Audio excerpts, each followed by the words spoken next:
نو جاپان نه راتلم نو دا ما مخکې ویلي دي خو اوس ته نه مې وایم نو هلته یو ملګري ما یې لکه زما دا وزن نه کمېږي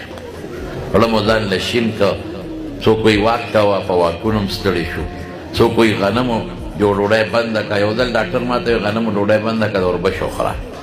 روجې بندې که غوړ بند که مې خه یو میاشت مې ښه مضبوط پرهیز وکړ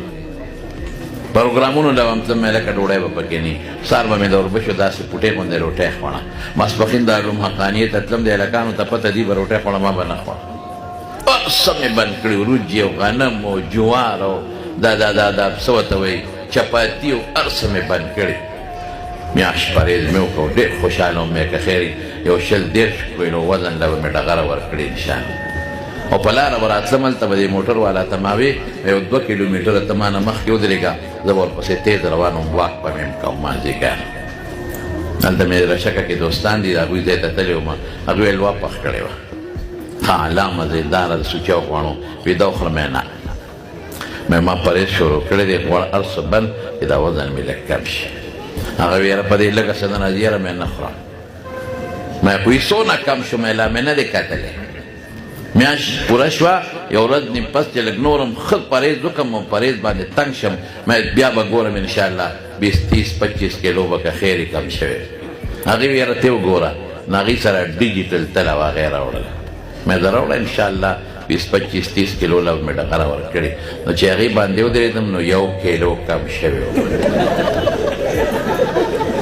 وای خدایا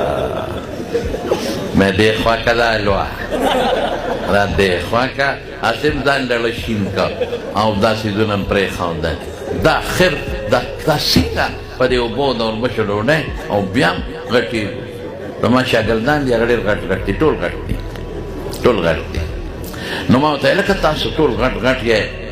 د خدای بندګانو لږ خوراک کم کې ما ته مولوي صاحب خوراک څنګه کم کړو وایي تش یو بس کو سوچه غوړې کېږي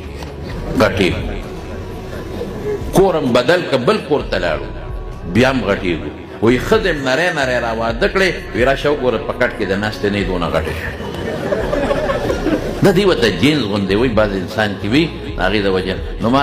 په جاپان کې یو غټ سټور ملګرو هلته بوتلم نو هغې یو شی هلکه مې د دارو یو خانه وه پکې مې لکه دلته د وزن د کمېدو ګولی پکې شته او که نشته نو هغه بنیادم چا چې هغه سټور کې ناست و راغی وی دا د وزن د کمېدو ګولی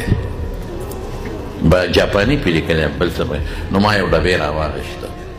نو هغه بیا د موبایل کې شی دی چې ورته ونیسي نو اردو کې